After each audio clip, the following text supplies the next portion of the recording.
السلام علیکم ورحمۃ اللہ وبرکاتہ۔ بسم اللہ الرحمن الرحیم۔ عزیز طلباء، تفسیر کے آج کے سبق میں ہم سورۃ یوسف شروع کر رہے ہیں۔ مکی سورت ہے۔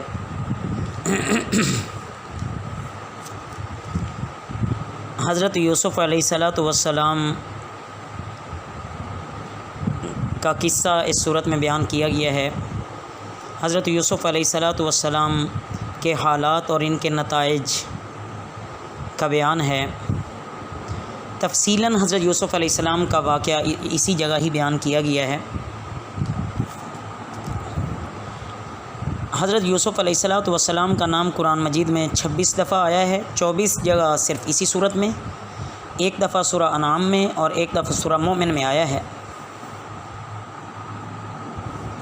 کفار مکہ یہ مشورہ کر رہے تھے کہ نبی کریم صلی اللہ علیہ وسلم کو نعوذ باللہ قتل کر دیں یا قید کر دیں یا جلا وطن کر دیں، اور قیام مکہ کے آخری دور کی صورتوں میں سے یہ ایک صورت ہے۔ تو ایک مرتبہ کفار مکہ نے نبی کریم صلی اللہ علیہ وسلم کے متعلق یہود سے گفتگو کی اور اپنی پریشانی کا اظہار کیا۔ اس پر یہود نے کفار مکہ سے کہا کہ اس مدعی نبوت کو زیچ کرنے اور نعوذ باللہ جھوٹا بنانے کے لیے تم ان سے یہ سوال کرو کہ یعقوب علیہ السلام کی اولاد شام سے مصر کیوں منتقل ہوئی، اور یوسف علیہ السلام کے متعلق جو واقعات ہیں ان کی تفصیل کیا ہے۔ اگر یہ نبی نہیں ہیں تو ہرگز نہیں بتا سکیں گے۔ کفار نے یہی دو سوال پیارے نبی صلی اللہ علیہ وسلم نے کفار مکہ نے کر دیے آپ صلی اللہ علیہ وسلم سے۔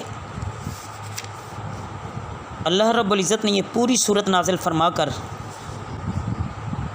یوسف علیہ السلام کا مکمل واقعہ آپ صلی اللہ علیہ وسلم کی زبان مبارک سے سنوا دیا، جس میں نہ صرف اس بات کا جواب ہے کہ بنی اسرائیل شام سے مصر منتقل کیوں ہوئے، وہاں آباد کیوں ہوئے، بلکہ یہ صورت عجیب و غریب بصیرتوں اور عبرتوں پر مشتمل ہے۔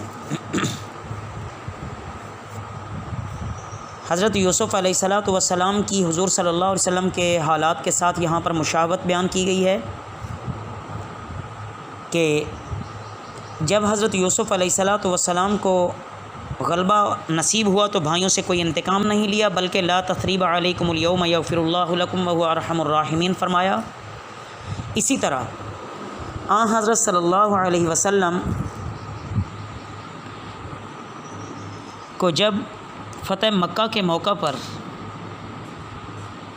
قریش مکہ سے انتقام لینے کا موقع ملا تو آپ صلی اللہ علیہ وسلم نے انتقام نہیں لیا، بلکہ صبر و استقامت سے کام لیا اور یہ فرمایا لا تثریب علیکم الیوم یغفر اللہ لکم وہو ارحم الراحمین۔ باقی انشاءاللہ جیسے جیسے آیات مبارکہ ہمارے سامنے آتی جائیں گی ان کا ترجمہ بھی ہو جائے گا اور ان کی انتہائی اختصار کے ساتھ لیکن جامع انشاءاللہ تفسیر بھی آپ کے سامنے آتی رہے گی۔ توجہ کیجیے۔ اعوذ باللہ من الشیطان الرجیم، بسم اللہ الرحمن الرحیم، الف لام را، یہ حروف مقطعات میں سے ہے۔ واللہ اعلم بمرادہ، اللہ اس کی مراد کو بہتر جانتے ہیں۔ تلک، یہ آیات الکتاب المبین، آیتیں روشن کتاب کی ہیں۔ انا انزلناہ، بے شک ہم نے اسے نازل کیا، قرآن کو عربین، عربی زبان میں، لعلکم، تاکہ تم تعقلون، سمجھو۔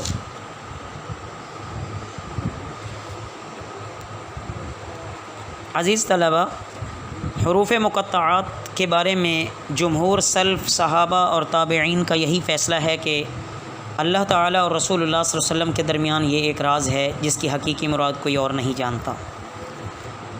سورت کی ابتدا قرآن پاک کی حقانیت، صداقت اور منزل من اللہ، یعنی اللہ تعالیٰ کی طرف سے یہ نازل کی گئی ہے، اس سے ابتدا کی ہے۔ اللہ تعالیٰ کی طرف سے اس کا نازل ہونا واضح ہے۔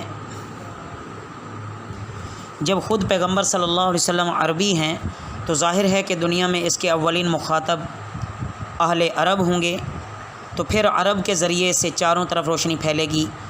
اسی کی طرف لعلکم تعقلون میں اشارہ ہے کہ اے اہل عرب، تمہیں یہ باتیں کسی دوسری زبان میں نہیں سنائی جا رہی، تمہاری اپنی مادری زبان ہے، تاکہ تم اس کو اچھی طرح سمجھو۔ نحن نقص، ہم بیان کرتے ہیں، علیک تم پر، احسن القصص، بہت اچھا قصہ، بما اوحینا، اس لیے کہ ہم نے بھیجا، الیک تمہاری طرف، ھذا القرآن، یہ قرآن، وان کنت، اور تحقیق تو تھا، من قبل ہی، اس سے پہلے، لمن الغافلین، البتہ بے خبر رہنے والوں میں سے، یا بے خبروں میں سے، یہ ترجمہ بھی کر سکتے ہیں۔ اذ قال، جب کہا یوسف علیہ السلام نے، لابیہ، اپنے بھائی سے، یا ابتی، اے میرے باپ، انی، بے شک میں، رأیت، میں نے دیکھا، احد عشر کوکبا، 11 ستارے، والشمس، اور سورج، والقمر، اور چاند، رأیتہم، میں نے نہیں دیکھا،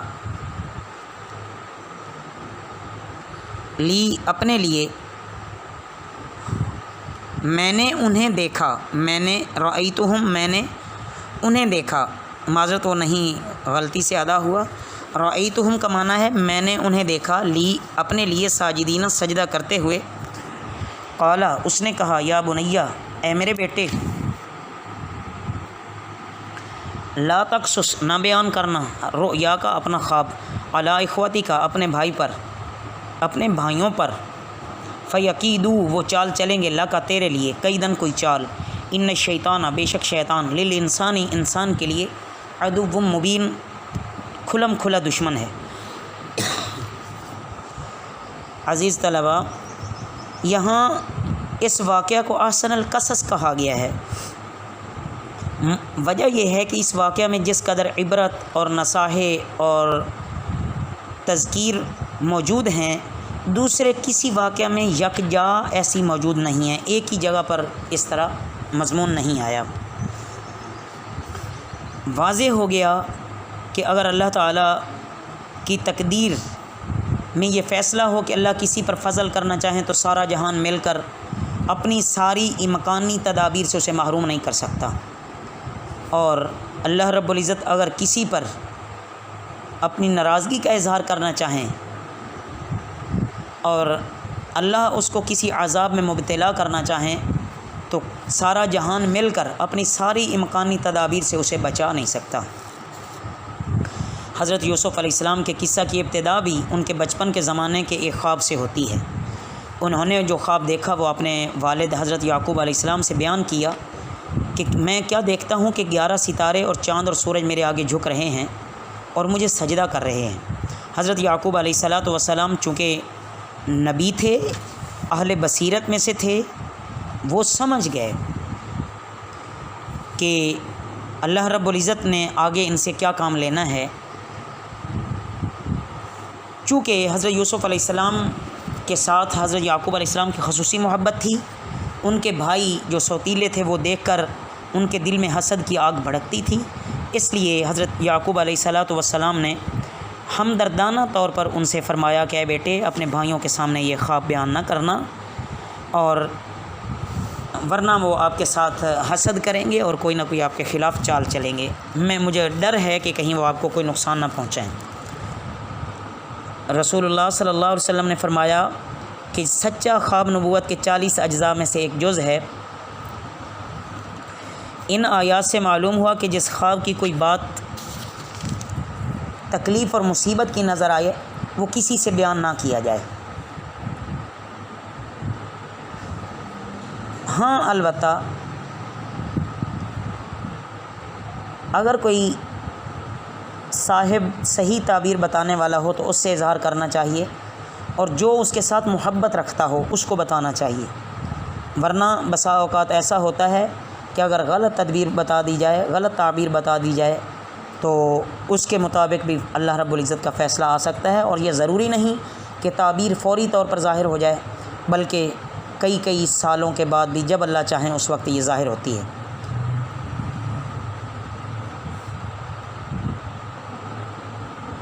تو اچھے اور نیک خواب جو حق تعالیٰ کی ایک نعمت ہے، اللہ رب العزت وہ ہم کو بھی نصیب فرمائیں۔ وما علینا الا البلاغ المبین۔